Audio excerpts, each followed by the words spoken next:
You're listening to the winning literary show, Off the Shelf Books Talk Radio, live with host Denise Turney, author of the books Long Walk Up, Portia, Love Pour Over Me, Spiral, Love Has Many Faces, and Rosetta's Great Hope.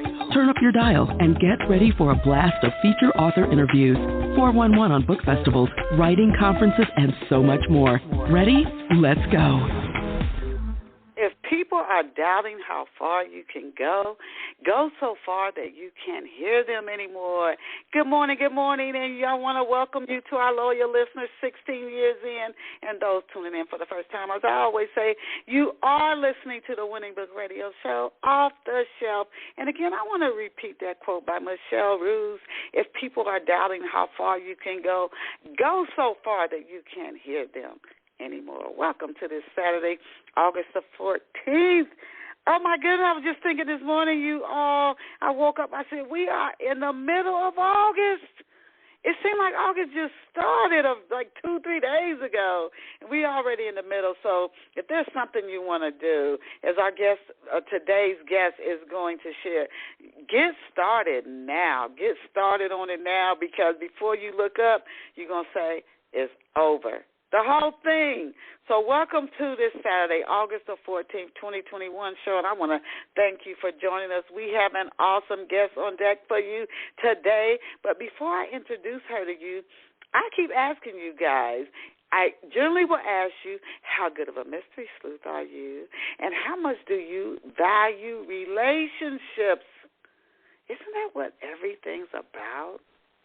Whatever you do, wherever you go, it seems like it's all about ideals, relationships. You have relationship people you work. If you're self-employed, and I have been entrepreneur, full-time writer, you have clients.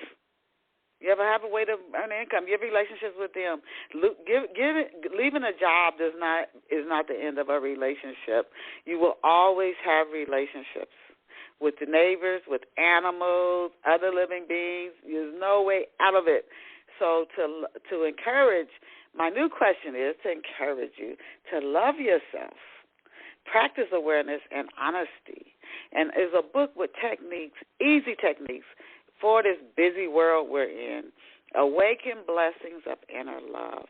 You can get it in ebook or in print format. I really encourage you to, even if you don't get the book, start discovering techniques that you can use that are easy for you to incorporate into your life every single day. So you practice this awareness to awaken to inner love.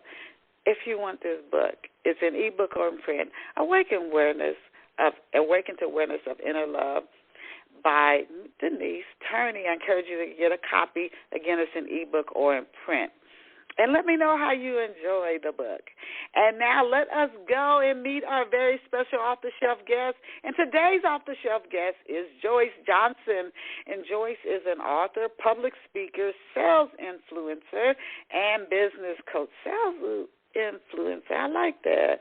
She started her sales career in the sports industry. She later branched out into telecommunications and energy. Joyce is also the founder of Y Sales Network. And she has worked as a full-time business owner and COO for the National Basketball Retired Players Association's Miami chapter. Books that Joyce has written include Why Sales for College Students, Top 10 Sales Tips for College Grads, and Get a Job Today, 5 Things You Need to Know. Please visit Joyce Johnson online at IamJoyceJohnson.com, and that's IamJoyceJohnson.com.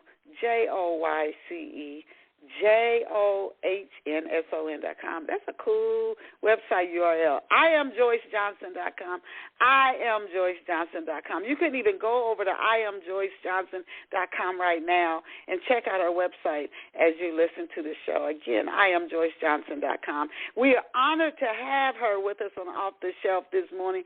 Let me bring her on live. Welcome to Off the Shelf, Joyce. Oh, thank you. Good morning. Well, afternoon in some places, but thank you for having me. Yeah, absolutely. We do get listeners in from all over the world, so in some places it is late at night, and here where I am, is of course, a little after 11 Eastern Standard Time. So thank you for taking time out of your day to be on Off the Shelf. Just to let you know, the first two questions I ask I'll ask you, I ask every guest, because our listeners like to get a little backstory on the guest before I start talking about their books and other works that they're doing. So to kick it off today, Joyce, can you tell off-the-shelf listeners where you grew up and what life was like for you growing up? Wow. Well, so I reside here in Houston, Texas, and I grew up on a small island 45 miles south of Houston, Texas, Galveston, Texas. And Galveston's a small place where we can walk anywhere we go. And, and the weather is wonderful, so sometimes we found ourselves riding our bikes outside on Christmas Day. And, I often say I really wish my nieces could have grown up in a small community like Galveston. It was one of those places that as you walked around the city, if you were a few blocks from your neighborhood, there are people coming out and asking you if your mom knew that you were, does your mom know that you're over this way? And you always felt like someone had their eye on you, right? It felt, safe. Of course, it was a beach community, a military community, very diverse. Both of my parents worked in the medical field. So I really enjoyed that small community. You go to school with the same person that you in elementary school, you go to junior high together, you go to high school together. I was in the modeling club, journalist, of course, and on the high school newspaper, and always in student council and leadership during my younger years. I'm the firstborn grandchild on both sides of my family. It's something I own very deeply, my love for my first cousins and how we protect and grow together. And so I really enjoyed my time growing up in that community, going to, my big mama's house. You know what? Times back then, when I hear people talking, we have so many guests over the years. I'm so blessed. The different people I've interviewed, not only on Off the Shelf, but when I wrote for Madam Noor and I interviewed business leaders over there, and just different places where I've worked, the Network Journal, and it's interesting to hear this. People in a certain age group, and I would say that like the baby boomers. They talk about this time, and you hear some people say it's the town, but I hear people, no matter where they grew up, there was a time like either the 60s or 70s where people grew up and your neighbors did look out for you. People knew their neighbors. Your neighbor was like an extended part of your family, because I didn't grow up where you did, but when I was listening to you talk, I grew up in Ohio. I'm thinking it was like that where I grew up, and I hear other people say it. Some of them grew up in Chicago. Some of them grew up in Detroit. Some of them grew up in Florida. But that time period was when you knew your neighbors. And I mean, you knew them. Your neighbor. Yeah. It was like extended family, and for some reason that went away. And I don't know if it was things where you might have found out your neighbor was doing something that they shouldn't have been doing, so people stopped being as close to their neighbors. I don't know, but something shifted that. But that time period was when everybody knew. Your neighbors, respected your elders. But when you were a kid, what did you want to be when you grew up, when you were a little girl? I wanted to be a news anchor. I wanted to be in journalism. And I, was on the high school newspaper. And you mentioned, I want to go back to, you mentioned that being a community, but that community is still that way, right, in Galveston. When I go home, my mom knows all of her neighbors for blocks and blocks away, and everyone know each other. And when their kids come into town to visit, everyone still knows us. So it's definitely something different than the big city life here that I live in Houston, Texas. But I wanted to be a news anchor. I was in journalism. I wrote for the high school newspaper, mostly sports, some about, Black history, and challenged some things. I was the first African-American on the newspaper at my high school. And the first one to really push for having a Black History edition of the paper. Okay, so you wanted to go into journalism, and now look, you writing books. So that's not like such full circle. Yes, you certainly did. Now, who or what inspired you? Wanted to go into like journalism, so that's the writing communications. Who or what inspired you to pursue book writing and book publishing? For many years, I would write poems and things, and I would actually, when I was younger, right out of college, had some things published in that old Reader's Digest that used to be in the grocery stores next to TV Guide. And, but I've been wanting to write a book for some years, and I just didn't know what I wanted to write about, how, if it would impact or, be a conflict with the job that I was in at that time. And so I went to a conference, and Michelle McGee, she used to be with BET, and I'm not sure where she is now. I know she left there, but she was over BET. She was speaking, and she said, my company should be happy that I write books because, it gives them exposure as well. Their brand is tied to mine, and mine's tied to their brand. And it was something she said in that speech. I was like, okay, the bulb started going off, right? And then she must have seen it going off, so she asked me to stand up and introduce myself. And when I stood up that day, it's the first time that I said, I am Joyce Johnson. Wow. And I immediately went to those doors, and I ran into my publisher, my current publisher, and I met him before in Houston. I said, call me when we get back to Houston. And, and that's it. That was history. I wrote my first book in 30 days. I was so inspired and so on fire after hearing her speak. Oh, my goodness. That is so what powerful. Each of us, we influence each other. You're talking about being a sales influencer, and we do influence each other, which leads sort of into my next question. Sales is about relationships. It's about relationships. Some companies, they'll call you like a relationship manager, or it is about relationships. Yet it can take a while, Joyce, as we start to lean in toward your book, it can take a while to nurture a prospective relationship into an actual sale. So that work can at times be, you can be so close to a sale, and then at the last minute the person goes with someone else. Instead of buying your book, they buy somebody else's book. Instead of going with your company, your product, they go with another one, or they just decide they don't want to get anything at all. And that's a part of it. It is a marathon. You can win and have your sprints, but you have to keep training people who are in sales that this is a long, long journey. So what attracted you to this particular field of sales? And I want to piggyback on that. When you were attracted to sales, did you think that it would be easy? You'd get those sales real easy?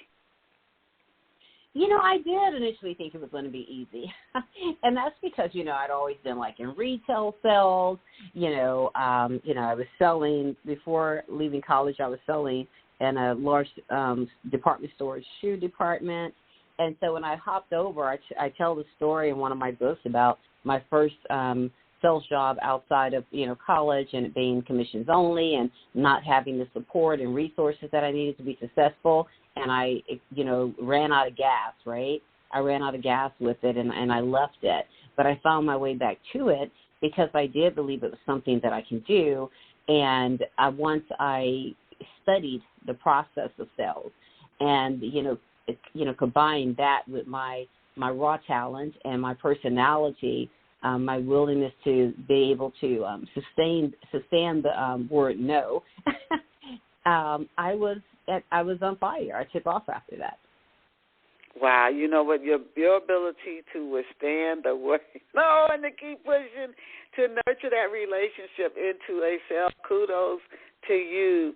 Now I want to ask you, what did you do in particular, as we getting closer to talking about your book, what did you do in particular while you worked in professional sports sales?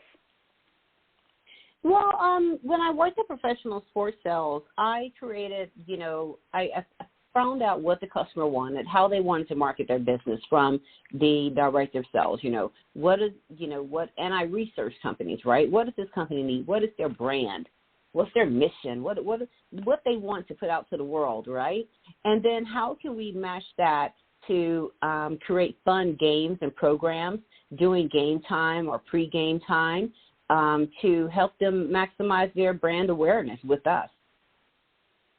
And so sometimes that was, us going out and taking a mascot Sometimes it would, I also helped create the first scholarship program that the organization had put together. It was just, hey, let's just get creative. Okay. Now, how did you balance working in corporate sales, sports sales, and launching and growing your own business? Were you doing them all at the same time, so you were moonlighting, or did you completely stop the professional sports sales, corporate sales, and then start your own business? If not, how did you balance all of that? A great question, because it's always been a combination of the two, Denise. It's always been a combination of the two, right? Now there was a time I when I left sports and I was solo, but I've always done the extra. I've always been asked to for people for coaching, consulting, which is why I recently created a sales training program, How to Win in Sales. I'm coaching business owners on how to create sales in that B2B space. And, so it's been a combination of the two. There was a time when I left corporate and, that whole workplace for about 7 years. I was on my own. I actually lived in Miami at the time. I've also lived in the San Francisco Bay Area. So I've sold in different markets, right? And that's been very beneficial to me. It taught me how to really hone into cultures. And that's why I got my MBA. And, what is my MBA in? It's in international studies.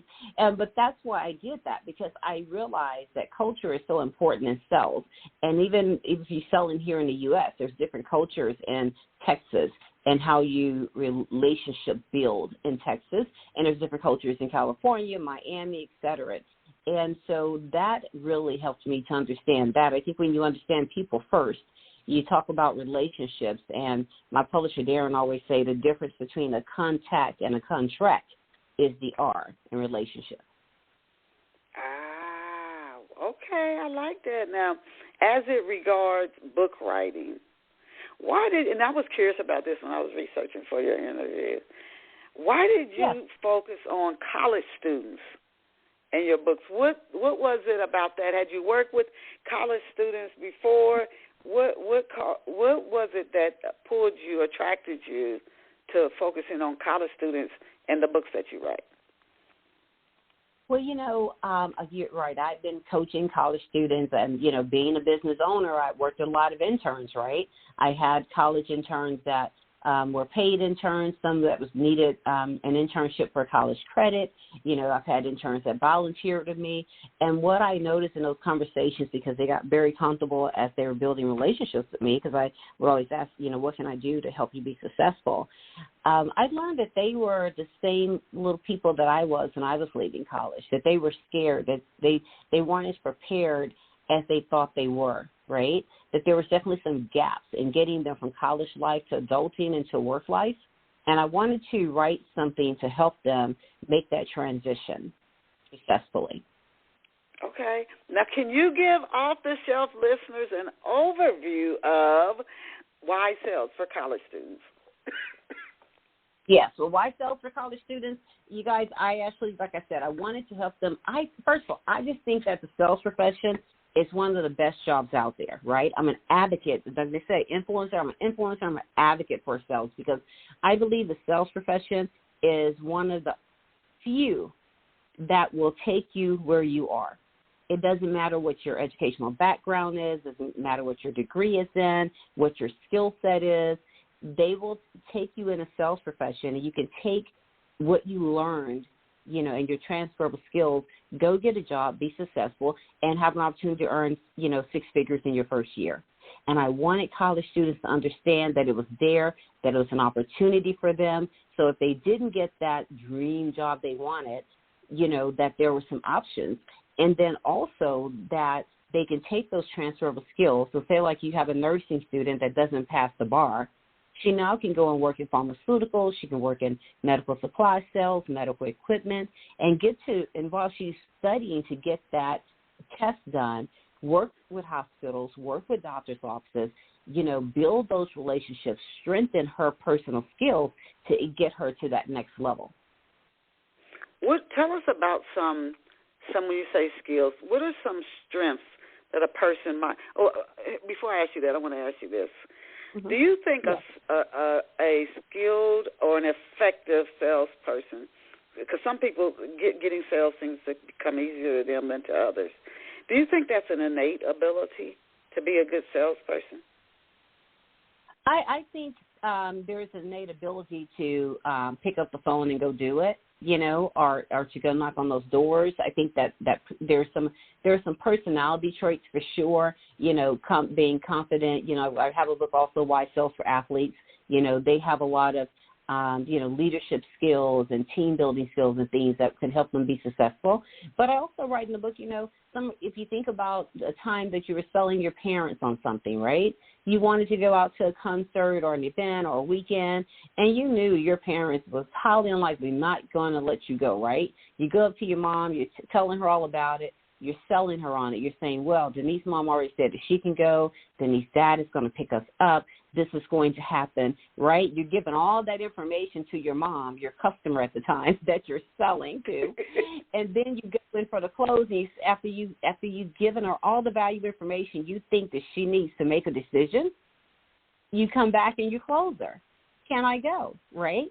And so and that's why I think that people can be taught sales, right? And there's a lot of companies out there today that have great training programs, and they really invest in the college students when they're coming aboard, and they can train you on the process because there's definitely a sales process. And even if you don't have that bubbly personality, because I've had some people on my teams throughout the years as a leader that didn't have that, but I assured them if they followed the process, then they could be successful, and they were. Okay. And so anybody, if they follow the process, should see, you might not see the same level of success, but you should see some success. Can the book, Why Sales for College Students, can the book benefit someone in sales who's been out of school for years, and if so, why? I think so, but people have been out of school for years, and people that are changing, making transitions, I like for them to pick up my book, Top 10 Sales Tips for College Grads. And the reason with that book is because I do get more into the process. But college students, it's an introduction to sales. It's telling them about sales, what type of sales jobs are out there, what to expect for salaries, how to get paid, et cetera.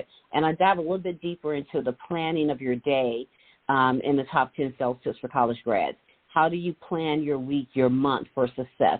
How do you get past the gatekeeper? How do you engage your team for success? So I would recommend that they pick up that book, Top 10 Sales Tips for College. And that's the one who... Go ahead. You sort of led right into my next question. I was getting ready to ask you to share two tips. You say you talk about like technique strategies, but can you share two tips that people listening to the show today can walk away with and put into practice? Can you share two tips that you discuss in Top 10 Sales Tips for College Students here on Off the Shelf? Two tips that people can walk away with and put into practice right after they finish listening to the show.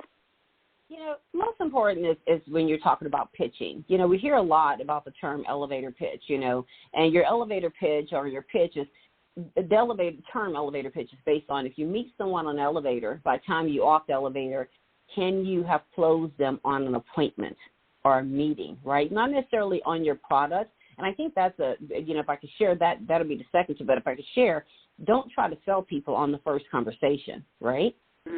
But you have your pitch together, and your pitch does some things for you. It's an introduction. It tells them about who you are, who your company is, builds a little credibility. I shared one yesterday. I was being interviewed on Clubhouse, and I said, I would go to companies or I'll call them, and I'll be like, hi, I am Joyce Johnson. I'm a sales professional. Before I even talk about my company, I say, I am a sales professional here in the Houston market. I've sold in this market 20 years. To other companies like yours, right, in this oil and gas market. You've been in Houston, you're going to sell some oil and gas. But I'm building my own personal credibility. Before I even talk about my company, I'm telling them why Joyce, why you should talk to me. So I'm Joyce Johnson, been in this business for 20 years, selling in the Houston market. I've sold to other oil and gas companies. I represent this company, and through my experience with this company, I have worked with your competitors and customers that are aligned to your business segment. I understand this has happened in your business. You know, you've read an article about them. You know something that's going on. You've heard a radio show. Your CEO said that this is a challenge for you. I think I can help you. Please, you know, so then they're like, okay, so you know something about my business. You're experienced in working with my business, other companies like mine, right?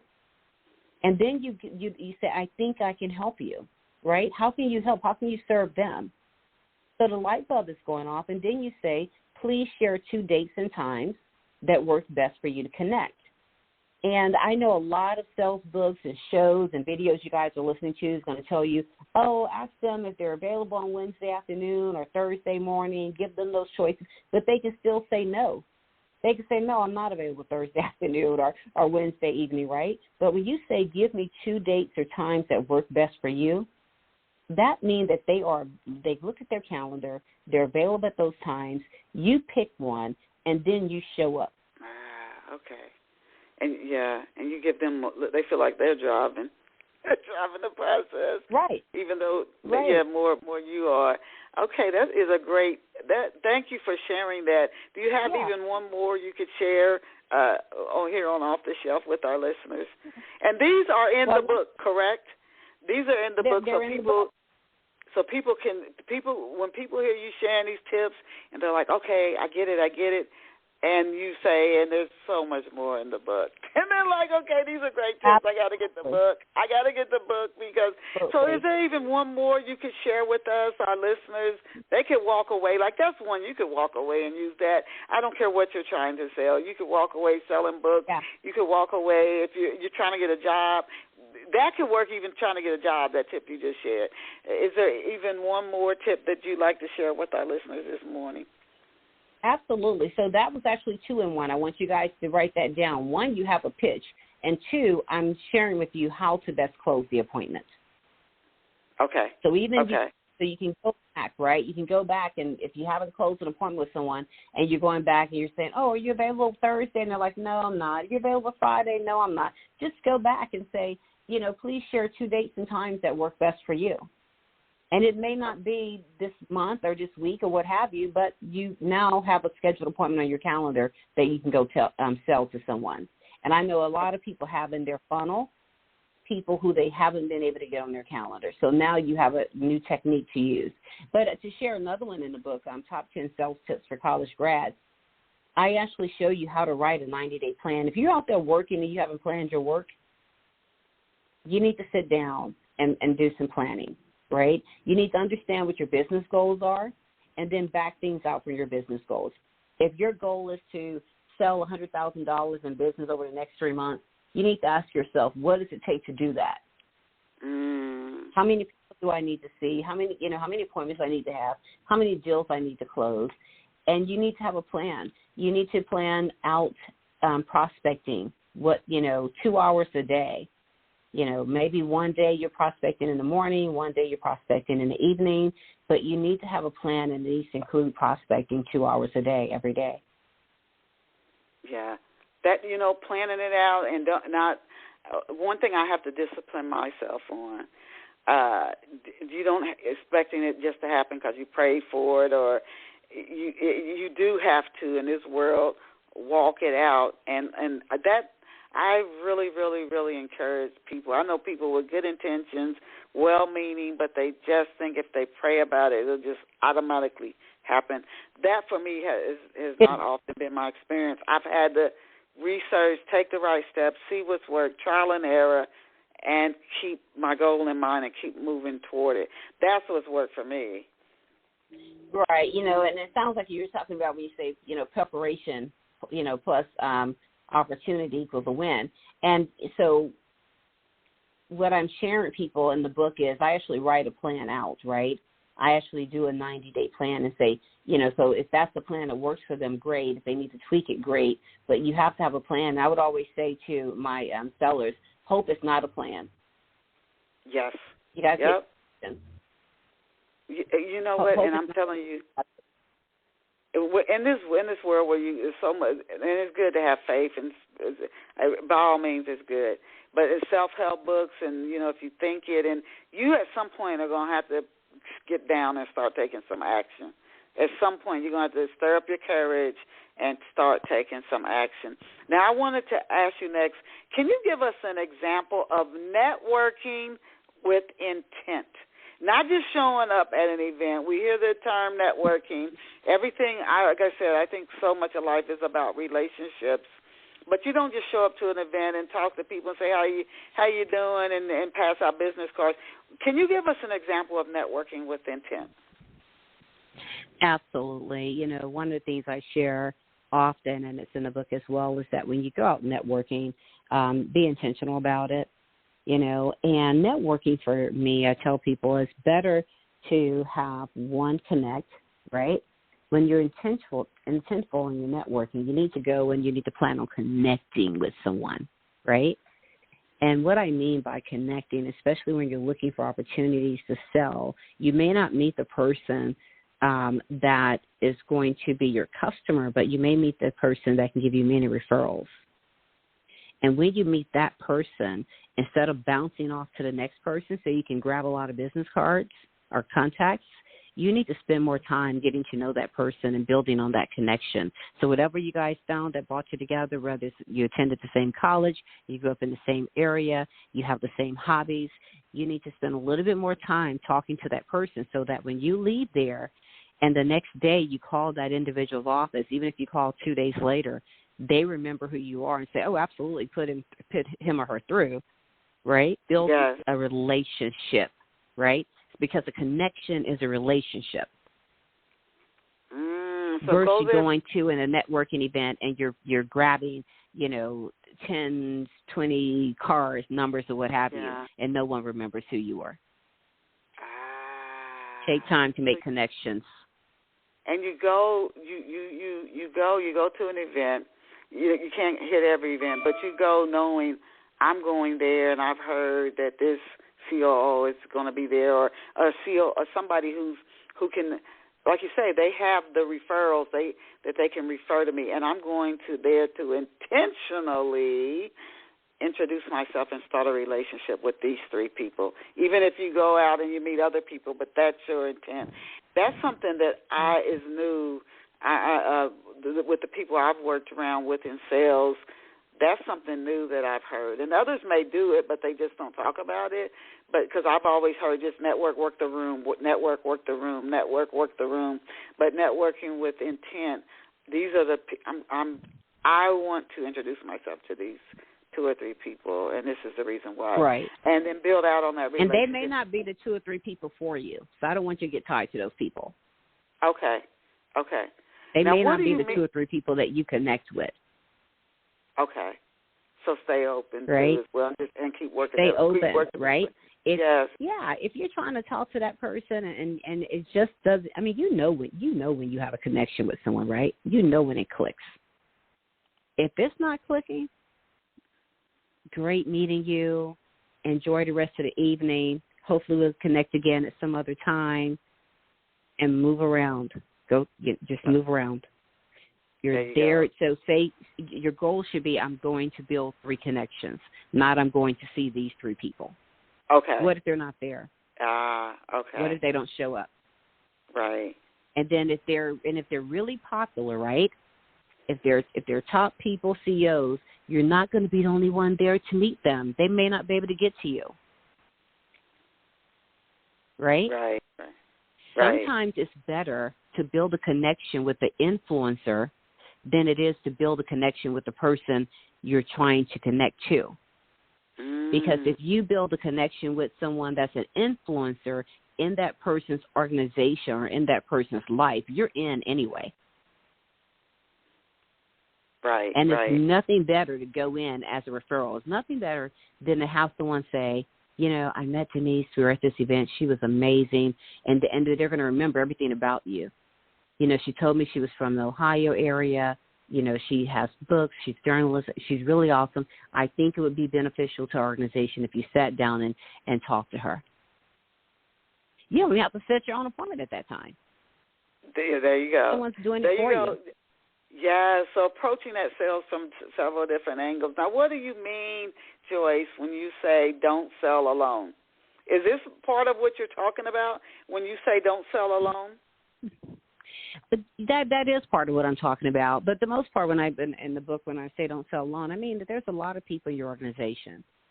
And if you feel like you're not going to win a deal, you need to understand why. You need to and if you don't understand why, you need to go take someone out on an appointment with you. You need to have someone listen into that meeting. If you can't find information that that's readily available to you, go find a resource within your organization that can give that to you. Go talk to your leader and say, here's a gap that I have, and I feel like if I have this, I can close this deal. But if you just sit there on your own trying to close a deal and you haven't engaged your leadership team, you haven't engaged your technical support, you haven't engaged your marketing team, if you haven't done everything you could to build a relationship and to serve that customer and you lose the deal, then shame on you. Very, very important. So don't work in a silo. That is something that I think even across big organizations is worth being stressed. Especially even if somebody's an experienced salesperson, that's if they have a lot of success. You could tell them you could have double the success if you engage more people.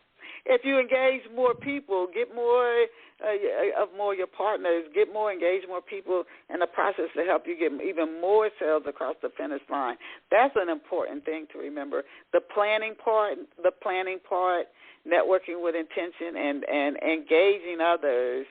So you don't feel like you have to sell alone. Those are very, very important. And even when you're, and if I may inject, even when you're a business owner, right? Because it can be a lonely world sometimes for us business owners. Think about if you're going after a contract, if you really have what it takes to get the contract.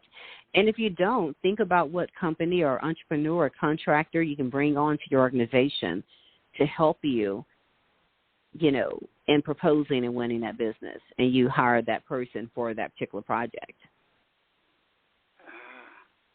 You are sometimes nuggets. I have to split.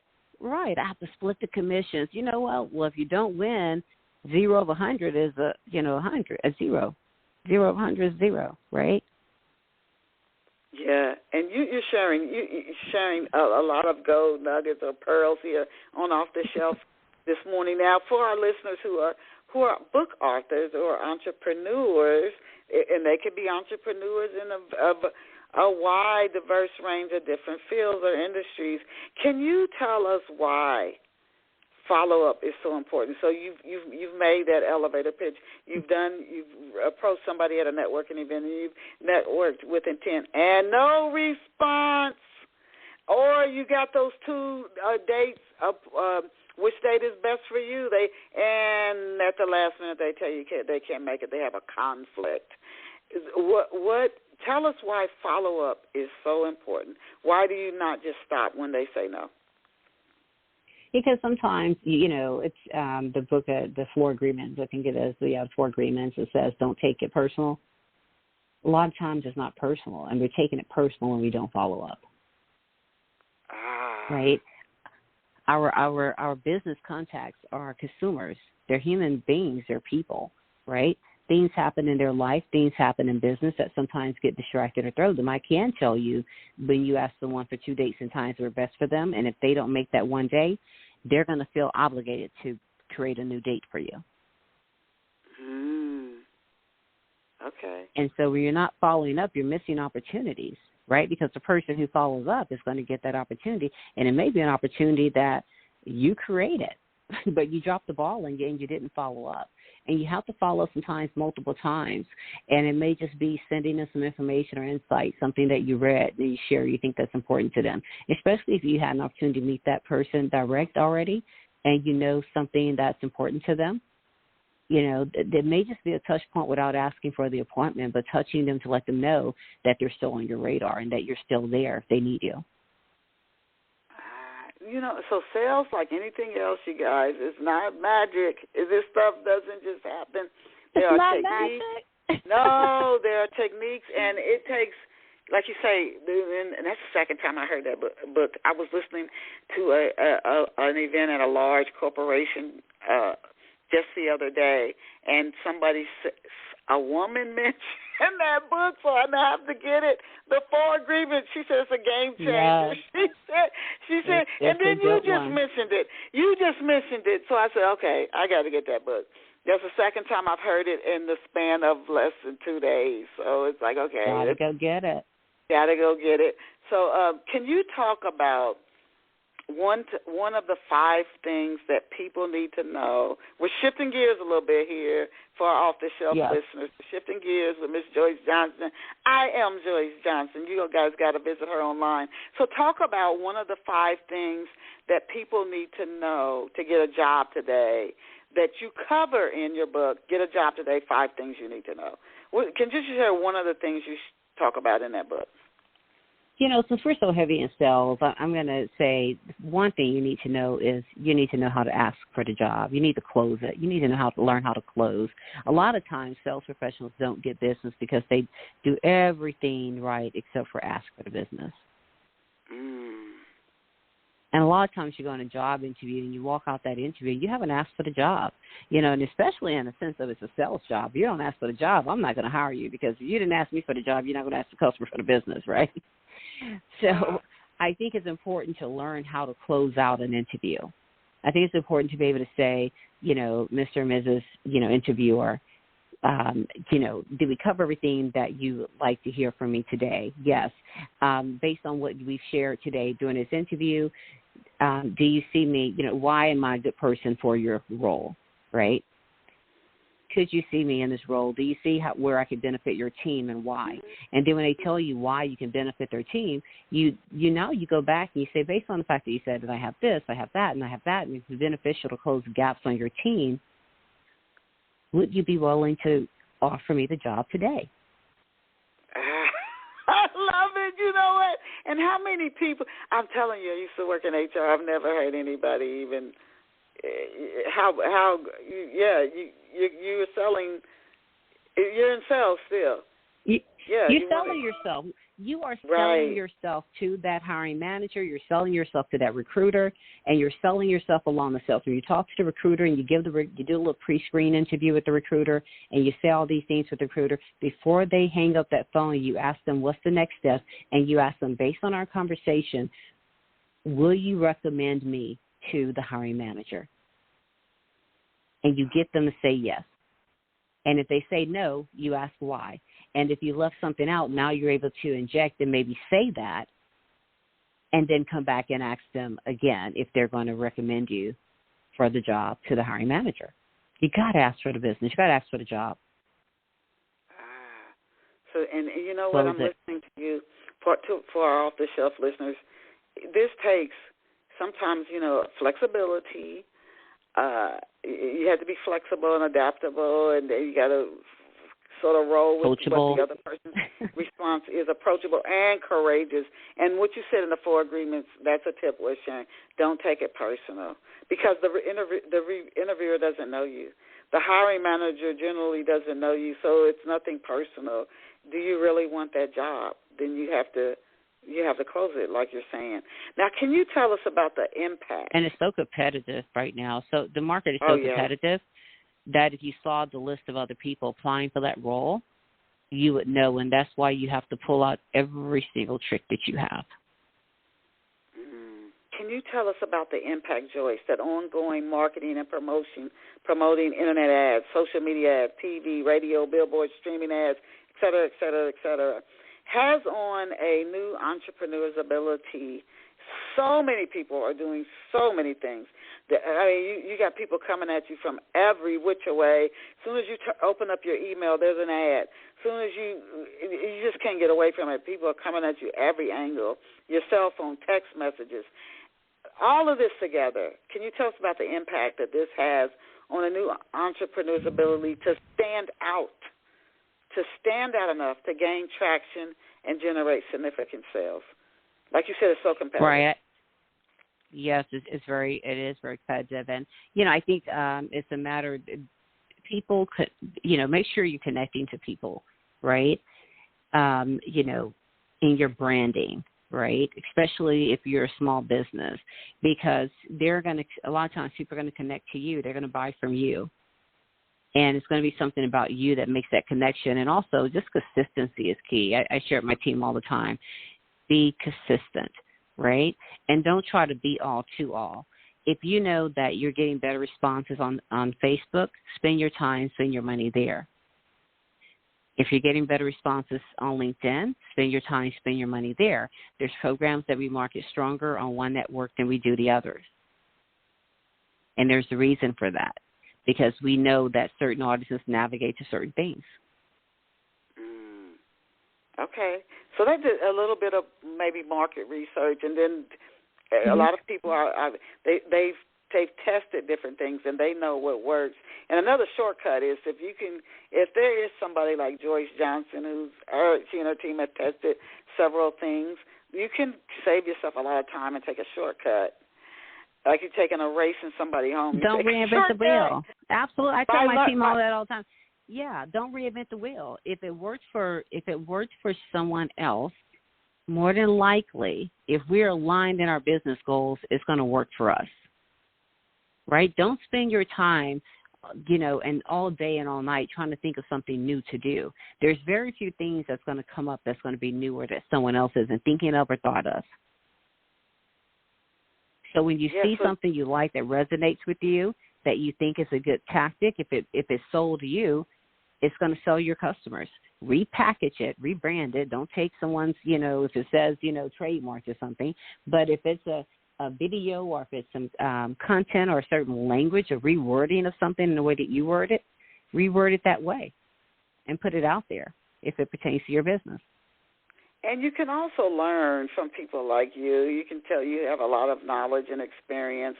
For our off-the-shelf listeners, another shortcut is you can just learn from somebody. And I think Anthony Robbins said this years ago. He said, why start from square one? If somebody has already done the market research, they've done the trial and error, they know what works and doesn't, whether it's for book writers, it could be Amazon ads, it could be with bookstore signings, going to virtual or in-person book events and selling books. They know what works and how to move those books. And if they've written something on or they have a course, why you could maybe jump on what they're doing and save yourself 10 years of work. And so I just wanted to once again, yes, tell our listeners here we are interviewing as we coming down with less than 15 minutes in a day show, Joyce Johnson, and her website is IamJoyceJohnson.com, and it's spelled just the way it sounds, IamJoyceJohnson.com. And some of the books she's written, we've touched on some of them, Why Sales for College Students, Top 10 Sales Tips for College Grads, and Get a Job Today, 5 Things You Need to Know. Those are just among some of the books she's written. Again, IamJoyceJohnson.com. Now, Joyce, I want to ask you as we start to close out the interview, what have you found that gives better results for our listeners, online or offline marketing and promotion efforts? What have you found that gets you the best results? I think what, recently, Clubhouse has been new, right? And I think with Clubhouse, I did a Clubhouse show yesterday, and there was a couple hundred people on, and then next thing you know, 30 of those people converted to like me and share on Instagram. So that was yes. And so I've already had 2 of those people reach out to me. So I spent an hour and a half being interviewed, right? 30 of those people converted to my Instagram, and 2 of them have already reached out. Okay. So you think online? So speaking live to people and giving people information, just like what we're doing right now. Okay. Whether you're doing it online or offline. Yeah, I'd rather it's online, offline, sharing and giving people information that they need to know. What have readers been saying about your books? I think people really love the fact that it takes the stress of sales off, of them. I recommend, like I said, the top 10 sales tips for college grads. My publisher keeps saying I need to repackage it, right, and just say top 10 sales tips because it's really for anyone. And when I have people buy that book and read it, they have that aha moment. of sales, and more than anything, just how to put together an effective sales plan. So I recently just wrote a sales training program, How to Win in Sales, that we're going to be selling on my company, Y Sales Network. Went into the studio in Atlanta and recorded and everything a couple of weeks ago, so it'll be live in October. And one of the things there is just sharing with people best practices. And then I'm going to bring them in for a day and a half, business owners, and show them how to put together a sales strategy. And I think people think that a lot of times that you just start the job. And the reason I wrote the top 10 sales tips for college grads is because my theory was, okay, we're tired of people showing up to corporate with their driver's license, Social Security number. You need to come prepared for the job and understand what the job is, right?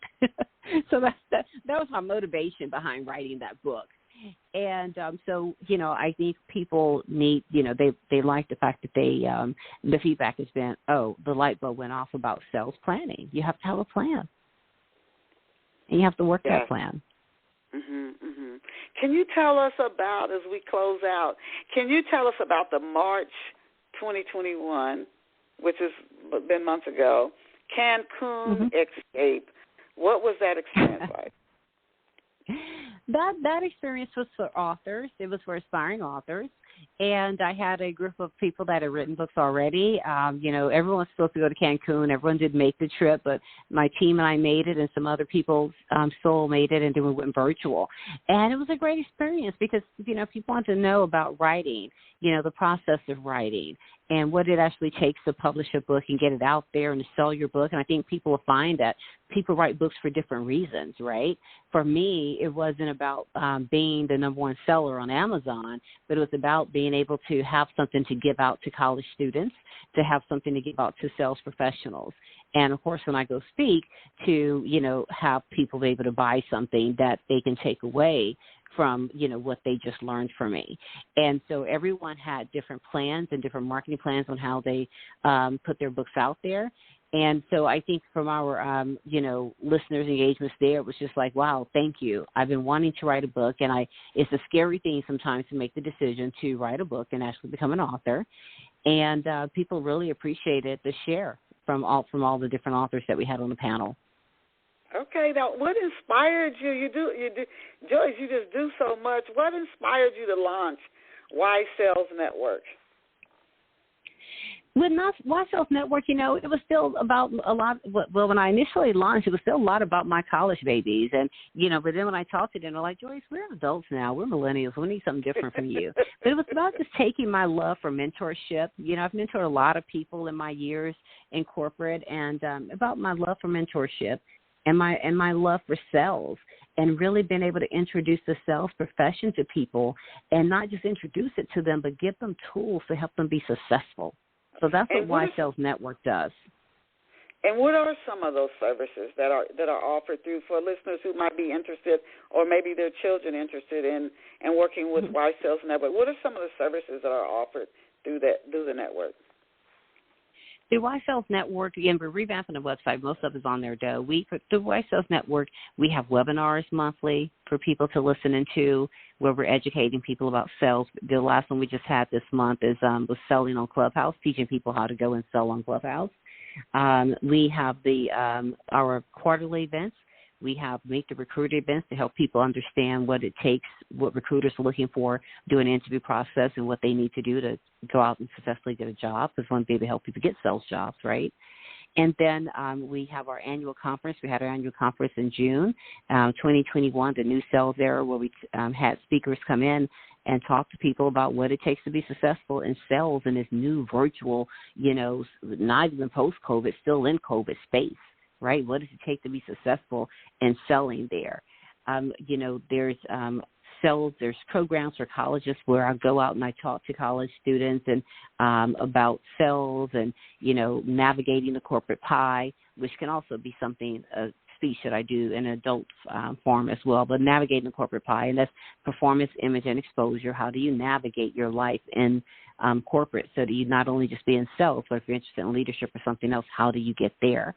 And then, like I said, I've written a new curriculum, How to Win in Sales.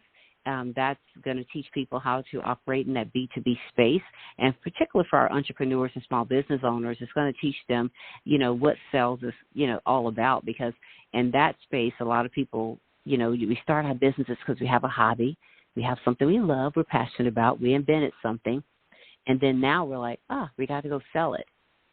And what does that look like? And then we're like, we are growing. We need to hire a sales team. Well, what does that look like? How do we inspect what we expect, and how do we grow our business? So that How to Win in Sales curriculum is, like I said, we're about to do pre-sales on it, and then it'll be available in October. Wow. Now, when and why, I definitely have to ask you this as we're coming down to the last few minutes, but a lot of our listeners love books. When and why did you start your co-authoring program?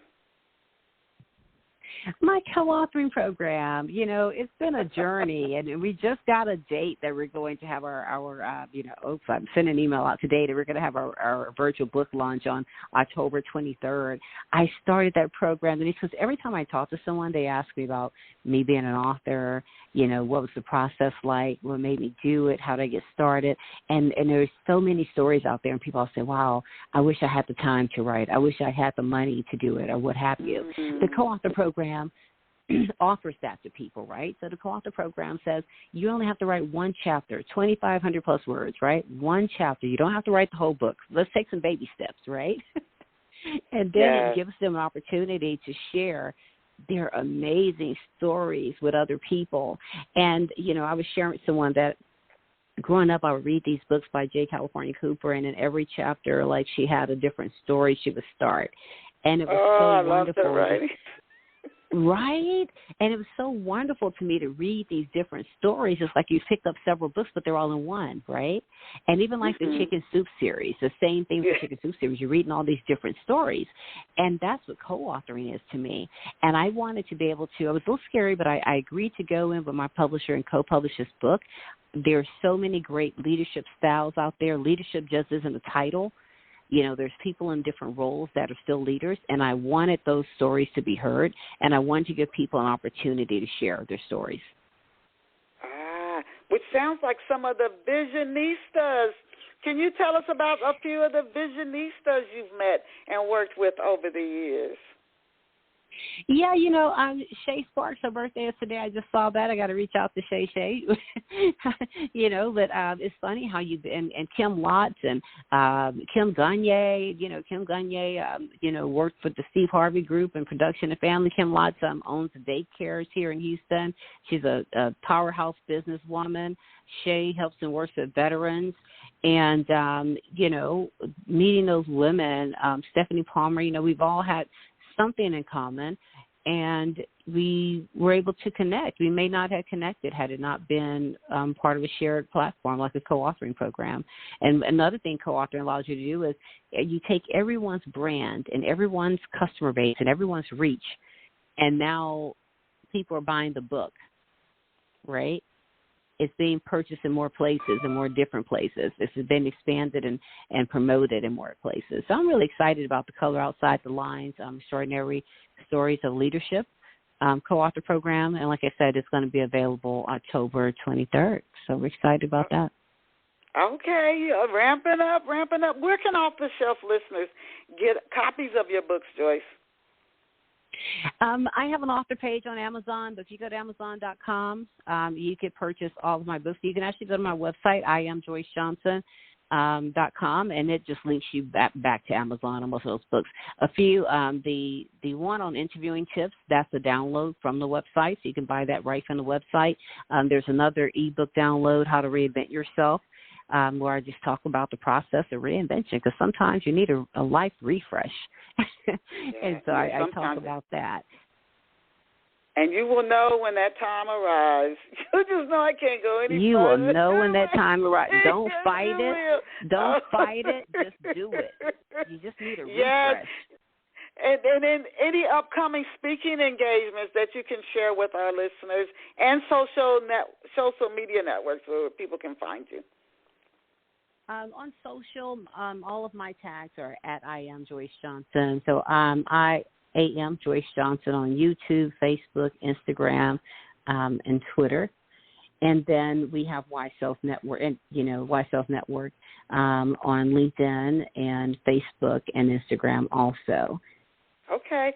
We have had the absolute pleasure, and I always tell you guys, if you came in midstream, you were busy this morning, you came in on the end of the show, and you're like, man, I missed it. When the show finishes streaming, you can go back and listen to it in its archives.